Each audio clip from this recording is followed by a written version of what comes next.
today we have with us Mr. Amit Kedia, working for HSBC in the trade business segment in corporate banking.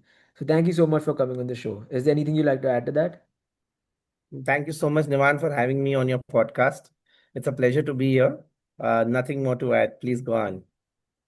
Awesome. So we're going to look at the corporate and investment banking sector today, and a major part of that is decision making and deal making. And there are so many psychological influences and factors affecting decision making and deal making. So let's talk about deal sourcing. Recently, or not recently, I guess you could say the last 5 to 10 years, there's been a boom of using online platforms in different industries, including investment banking and corporate banking, obviously. So could you give me your thoughts on like online meetings and sourcing deals through platforms like Zoom? So what happens, Nivan, especially with the banks like HSBC, their networks are so strong that the sourcing of the online deals really derives from the various fintech rails that the government has set up in the form of, the GST database, the EXIM database, the GST database, and with respect to the EDPMS and the IDPMS databases, wherein you can extract data with respect to your corporates, the kind of business they're doing across the clients in India and outside India as well. And therefore, there is a huge database mining that is possible now with the support of the guardrails that the government has put into in the current fintech world. So, the kind of database that the government is creating, as I mentioned earlier, be it the GST database on the domestic side, be the EDPMS, which is nothing but the import and the export database management system, which is developed by RBI, contains information with respect to the imports and the exports done at the client level. So what happens is these kind of databases helps us to look at clients where we have not mined them. We extract data from these kind of sources and see whether we can have substantial engagement with such kind of clients, and at the same time the companies where you can extract the information from the company's database, and all put together helps us to mine these clients across. So today with the data information flow, data is the new oil, and from that data with the online sourcing, this is a source of for on the corporate banking side. Unlike a retail and unlike a home loan or retail loan kind of scenarios where you have the DSAs, you have the online platforms, you have the P2B lendings and the B2C lending platform portals where you can look at lending or P2P lending for that matter. Corporate banking operates on a little different guidelines. They look at these kind of databases to extract company information and see whether it's worthwhile to go ahead and pursue such kind of opportunities with those companies. And it's so awesome to see the growth of fintech and these large data platforms that give such easy access to data. But I would say the most important part of deal sourcing definitely is probably negotiations. What is your Yes. best negotiations advice for someone? So, for in terms of the negotiation advice, before you go ahead, I believe it's 80% preparation and 20% face to face with the client. So, the more informed you are about the client need, the client's objective, and not putting your product in front of the client, but understanding what he needs and then accordingly providing that solution is a half battle won in negotiation. Because the moment you provide a solution which the client needs and not something which the bank wants to push across or sell across to the customer, your negotiation power itself increases multifold on the table with the client. So that's one. So basically, listening to the client and meeting their providing products to their needs rather than pushing the products to the client. And second is understanding the client's psyche in terms of how important is that particular solution for the client on his overall KRA perspective or from his overall objective perspective. So today, if that particular solution is having a huge impact on his overall business performance or overall in his personal or business objective KRA, then the client would be willing to pay you a premium over the current pricing. So those kind of negotiation points have to be prepared in advance before you go on to the negotiation table, clearly knowing that what is the need for the client and how important is the solution that you're offering to the client for the client need and from the objective or from the company's objective perspective. Yeah, I think preparation and client study are really important when you're going to make a deal. But apart from that, is there another skill that someone like me or someone, a young corporate or investment banker or maybe someone who's aspiring to go into that field, one skill that they can develop to become a better negotiator? I think relationship, empathy. What happens is a lot of times when you are negotiating a deal, your emotions take over. And then when emotions take over in negotiating a deal, then what happens is you leave the empathy out of the window. Now, this is where the relationship and the empathy plays an important part. So, A, having an extremely good relationship with your client, okay, and B, showcasing empathy, saying and showcasing them the value add that you're bringing on the table for them is important on the negotiations side. So while one is a very clearly a quantitative aspect in terms of what solution you're giving to the client, the other is the qualitative aspect in terms of how much are you leaving on the table for the client to appreciate that he's done something outside his comfort zone from a bank's perspective. And that is why it is very important to understand the client's psyche, that what is important for him, and leaving your emotions out of the negotiation table and not kind of getting emotionally attached to a particular discussion with the client. Yeah, and I agree with you. I think that sense of empathy or drawing that connection, I think that's really important. Kind of pulls the client in when you begin the deal.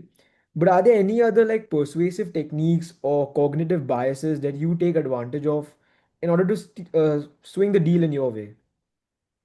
So there are there it's a patience game actually, Nivan. Sometimes what happens is we tend to run in our mind quickly that this deal is getting lost, but at the end of the day, we need to understand the kind of solution and the value add that you're bringing to the client, and then wait, because what happens a lot of times, the client might not get the right solution on the table and would want to push you saying that, okay, hey, listen, I want to do this deal close at a particular pricing, but we know the value add that we're bringing to the client. So I think it is more about patience.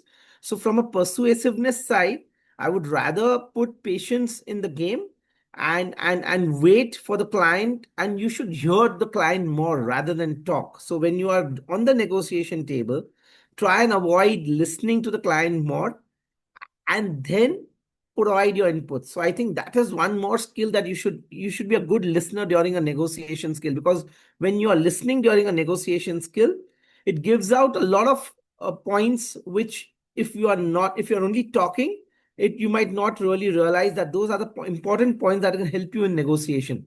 So again, as I if you look at summarizing it, I think three things. Number one, the value add that you get onto the client on the table, what objective it is meeting for the client, patience, empathy, and listening. I think these are the five things that if you bring on the table, you are in a better negotiating position with the client. Awesome. And you said like when a deal is lost, you said, I think you spoke about patience. Would you say that patience or listening to the client, understanding their needs is a good way to recover a deal that may seem lost? 100%, because what happens is a lot of time the client is looking at you as an advisor and not as someone who's come and selling the product to you. So if you are advising the client, even if you lost the deal, what has happened in that circumstances is that you have created a equity for yourself in the client's mind, where the client says that, hey, he's come to me not with selling his product, but providing a solution to me and advising me what is required in line with my business objective. So, even if you lose a deal, I believe you build a relationship, and that could help you to get on to other kind of transaction that will come across with the client. So it's very important to it is more, I would rather say that it is important to keep the relationship intact than winning a deal. Okay. So in a negotiation, either you lose the person you win a deal or you win a relationship. Okay. Like a win-win. Like you either win the deal or you network through, even if you lost the Right. deal, you almost like network and you build that relationship. So I think Yeah. that's really an awesome factor about this deal making aspect of investment and corporate Yeah. banking. But I think we focused a lot on skills that we or bankers should adopt. But let's look at the other side of the table now, the client. Are there any tells that you see in what the other person on the other end of the table is thinking? So I think uh, from the client's end, right? They are very, see, they are spoiled of choices. So from if I'm a client, right, I know that I have a number of banking relationships with me, and I can go ahead from one relationship to and jump to another relationship. But I think what the tells are from the client side, I understand that you should deal with clients who value relationship. The clients who value pricing, they will never value your relationship and see that what you're bringing on the table. Similarly, from a client side, they will always value advice from their financial partners. They will not never value a product being sold just for the sake of being sold, right? So from the tells from the client, I believe it's the ability of the banker delivering the product, delivering the solution on time, the banker providing them the right advice, and the banker coming out or coming up always at the times of the needs when they need the funding at the right time and at the right price. So I think that's the cue from the client side that they look for with a banker as a good relationship.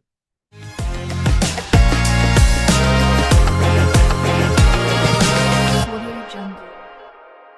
And I think like establishing these relationships are really important. But I wanted to look at the more client-centric side of investment banking. Do you use any techniques to quickly establish the trust of new clients? Yes. So generally, what happens is when you tend to meet the client, you tend to give examples of similar solutions that have been provided in the industry where the client belongs to give them that kind of a confidence that you have handled the industry, you have handled such kind of clients in the past, and at the same time, you have handled solutions which are more or less in line with the industry solutions. So that's a very important technique in terms of providing your vintage to the client, that how experienced you are in providing those kind of solutions and taking care of the client's need. That's number one. Number two, placing trust in terms of being responsiveness. So when a client provides you some kind of query, how responsive and how quick you are in providing that response out to the client is important.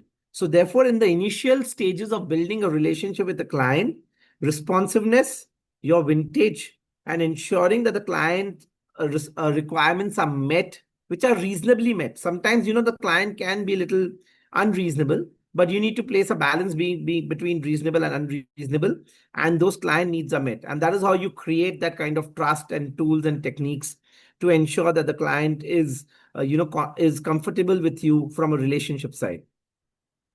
Awesome. And I think going out of your way to obtain that domain specific knowledge is really important, plus offering like quick and good quality customer service. But for a moment, let's look at clients that you've already attracted, clients that you've had for a long period of time. How do you keep clients engaged during quiet periods when there's no active deal flow going on? So what happens, Navan, when you have a long relationship with the client, you just don't get into the professional relationship. Then you move to a level higher than a professional relationship, not exactly a personal relationship, but a level between a professional and a personal relationship. Now, I believe that is where you come to a zone where even if you don't have active deals, it is very easy for you to pick up the phone, or for very easy for the client to pick up a phone and check on each other. So I think tools like, checking on your client on a regular basis, trying and meeting them every month once or every quarter once, even if there's no active engagement, to tell them that, hey, we are just round the corner. If you need anything, we are there for you, and we can help you to terms of looking at whatever solutions you need from our end. So, in order to keep an active engagement, you need to be actively being in touch with the client. That common phrase which says like out of sight, out of mind. right? It happens in the industry, it happens in any relationship, and it happens in the work industry, in the work relationship as well. So if you are not meeting the client regularly, if you're not engaging with them on a regular basis, there would be a point where they might not you might not be the first port of call for them, because it just slips off their mind, and the person who's been meeting them regularly becomes the first port of call. So I think that is very important. Even if the deals are not there, and you know that the client is a potential client which could help you to achieve or provide some business in the future sometime, it's important to be in regular engagement with the client. Is it common maybe sometimes that maybe firms don't reach out to clients, they don't go that extra mile, and another investment banking firm swoops in and takes that client to them? Like, does that regularly happen? It is very common. I believe you need to really understand that how as a personality you are, and try and see to what length you can go to pursue a client. There's a very thin line between being professional and being into or entering into a space which is beyond professionalism. Okay. And that depends on personality to personality. So a true salesperson would get into a little beyond the professional zone, and try to create that comfort around the client to get the deal across. And it happens day in day out in the industry. So I think it is more important to understand your own personality and accordingly behave in that manner to kind and see how you can build relationship with the client. Yeah, from what you're saying, I'm understanding the sort of competitiveness towards landing clients. Are there any unique techniques that you use? Not something like your knowledge. I think that's something that most investment banking firms will have, like people trying to land clients. Like, I like to think of it as like college applications. Like, if you're applying to an Ivy League, everyone has good grades. But what is that one unique thing that you use to pull the client your way or to your firm? I think genuineness, being real me, the way I am in front of the client is what is I would maintain myself to be in front of the client. So if for example, uh, I would genuinely behave the same manner in front of each client in terms of meeting their needs within the banking policies, would is something that would keep me different. I believe would be different from what makes me different from what other investment bankers or corporate bankers would be there on the field. And relationship, I think everything boils down to Nivan, relationship. You can have the best of the knowledge, you can be with the best of the banks, have the best of the products being offered, but at the end of the day, if you have a relationship, then you will get a hearing. Otherwise you'll not even get a hearing if you don't have a relationship. So I think a relationship is most important.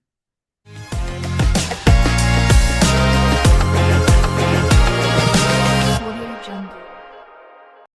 And I think another factor that we should touch on that's really important in investment and corporate banking is research. Like researching your client, the industry. I think you spoke about it earlier. Do you think confirmation bias affects how bankers evaluate deals? And confirmation bias, for those who don't know, is the focus on data that supports the desired outcome of a banker's particular decision rather than challenging it.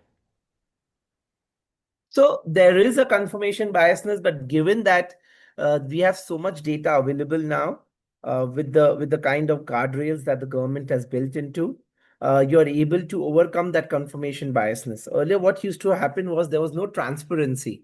Now, even today, in today's world, there is a lot more transparency in the financial statements, a lot more transparency in the data that is being shared across various platforms. So that confirmation biasness has reduced to a large extent compared to earlier what it was there. That's number one. And number two, uh, we believe that once you are interacting with the client on a regular basis, that data also gets revalidated with the communication and with the discussion that you have with the client, right? So you keep mining the data, you keep massaging the data to get to the real data, so that over a period of time, that confirmation biasness gets reduced. Almost like a filter, like filtering out. Yeah.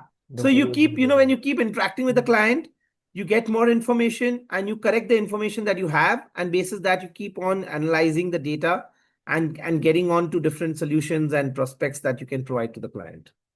Awesome. And earlier you spoke about like the right balance between like risk and like maybe a safe decision in decision making. But I wanted to understand how you balance intuition versus data when making high stakes recommendations. So, let me put it this way. So data is the underlying uh, framework on which you start some decision making, right? But intuition is something which you get over a period of time through experience, right? So if you have dealt with a particular industry, right, so you are very clearly aware about how the industry works. So for example, if you're in a renewable sector, just giving an example, right, so you know how the renewable sector behaves. So when you are doing some kind of a large deal with an underlying data, your intuition will really drive based on the knowledge that you have of that sector, and accordingly you'll take a decision, okay, and not standalone data. So I think intuition a is a factor of knowledge that you have about that particular industry, or that particular deal that you're talking about, and b, sometimes the risk taking ability also derives is also there from an intuition perspective. How risk taking ability, how big is your risk taking ability, whether you're confident that tomorrow if I take some decision with a client, and you're confident on the management of the client, right, and the ability of the client to pay, then you might be actually taking your intuitive decision to go large or big on the client. So today, from a data perspective, for example, I might just want to give him $50 million, but my intuition says that I should give him 75 million or $100 million, and I know the capacity of the client is there to repay me back, and there is an intention, then I'll go with my intuition, given that the growth that I foresee in the country. So on in the company, right? So the data and intuition go hand in hand, but that depends on what stage of the what stage of the cycle are you in, right? What of the life cycle of your learning are you in? Where data has more importance, intuition has less importance. But as you become more and more advanced in your life cycle, your intuition and data kind of balances out. So it's almost like intuition allows you to act upon data, but better if you have more intuition. Yeah, Okay, absolutely. understood. And I think the most sought after question for aspiring investment and corporate bankers from this podcast or interview would be, what is one psychological skill, how you spoke about empathy earlier, or maybe persuasiveness, that you think separates good bankers from great ones? I've already spoken about that. I think empathy and relationship. The more networked you are in the banking field, right, the better banker you are compared to a good banker. So Awesome. networking is an important skill in banking. And the more people you know, the more value add you can bring on the table for the clients and for the bank as well. So I think networking, Mhm. empathy, and relationship. Awesome. So that about wraps it up. Thank you so much for coming on the show. Just before we end, briefly, what is the most important lesson you learned in your career as an investment banker?